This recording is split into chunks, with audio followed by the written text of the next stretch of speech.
सारे बहन भाइयों मेरी हाथ जोड़कर राम राम। आज योगिनी एकादशी है बेबी, उसका व्रत कर रही सुन, कथा सुनाओ बेबी, सुन लियो।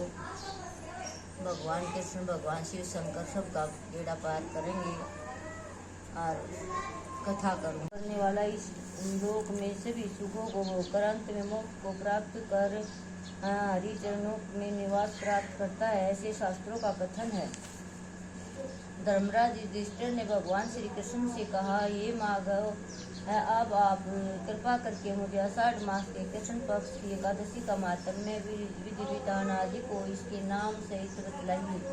इससे आगामी पीढ़ियाँ इस एकादशी के बारे में सस्तर सम्मत जानकारियाँ प्राप्त कर सकेंगी। भगवत वत्सल भगवान श्री कृष्ण बोले, हे राजन, आषाढ़ मास के कृष्ण पक्ष की एकादशी का नाम योगिनी एकादशी है। समस्त पापों को क्षय करने वाला, इस लोक में सभी सुख और अंत में मोक्षदायक इस एकादशी का व्रत, योगिनी एकादशी का व्रत करने से देवताओं के दिए गए श्राप तक मुक्ति प्राप्त हो जाती है। पुराणों में वर्णित इस एक कथा में आपको सुनाता हूँ, आप उसे ध्यानपूर्वक सुनिए। सर्वलोक में इंद्र की अलकापुरी नामक अत्यंत भव्य और रमणीय नगरी है। इसमें यक्षों का राजा कुबेर एक भव्य भवन में रहता था।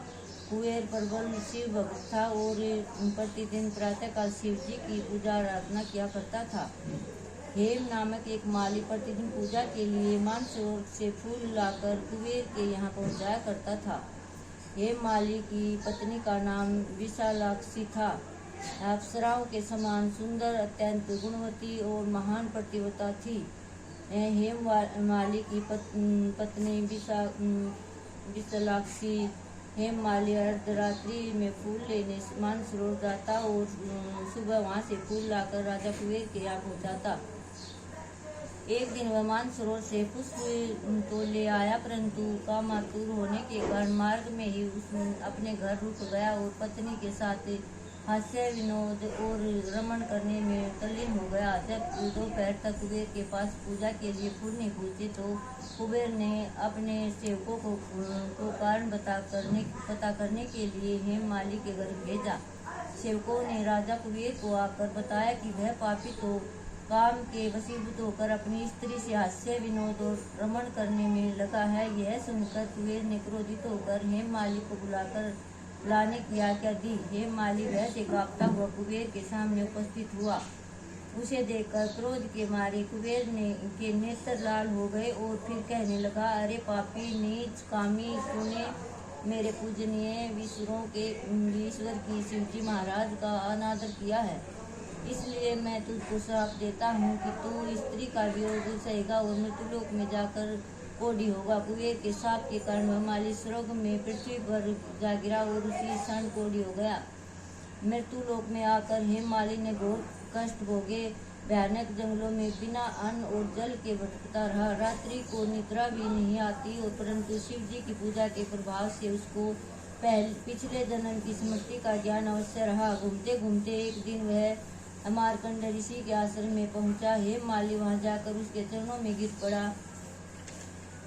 उसको देखकर मार्कंड ऋषि बोले, तुमने कौन से ऐसे पाप किए हैं जिससे तू कोढ़ी होकर महान दुख भोग रहा है? माली बोला, हे मुनि, कुबेर का सेवक हूँ। मैं राजा की पूजा के लिए प्रतिदिन पुष्प लाया करता था। एक दिन अपनी स्त्री के साथ विहार करते करते देर हो गई और दोपहर तक पुष्प लेकर न पहुंचा तो उन्होंने मुझे श्राप दे दिया और अपनी स्त्री का वियोग सहते हुए मृत्युलोक में जाकर कोढ़ी बनकर दुख भोग इससे मैं कोढ़ी हो गया हूँ और महान कष्टों को भोग रहा हूँ। आप कोई ऐसा उपाय बतलाइए जिससे मेरी मुक्ति हो। हेम माली की यह व्यथा सुनकर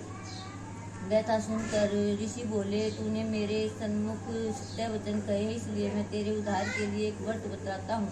यदि तू आषाढ़ मास के कृष्ण पक्ष की योगिनी नामक एकादशी का विधि पूर्वक व्रत करेगा तो तेरे समस्त पाप नष्ट हो जाएंगे। इस पर हेम माली बहुत प्रसन्न हुआ और मुनि के वचनों के अनुसार योगिनी एकादशी का विधि पूर्वक व्रत किया, जिसके प्रभाव से वह फिर अपने पुराने रूप में आ गया और अलकापुरी पहुंचकर अपनी स्त्री के साथ आनंद पूर्वक रहने लगा। हे राजन, इस योगिनी एकादशी का कथा पढ़ने अथवा सुनने का फल ही 88 सहस्त्र ब्राह्मणों के भोजन कराने के बराबर है, जबकि इसका व्रत करने पर तो समस्त पाप दूर होकर अंत में स्वर्ग की प्राप्ति होती है।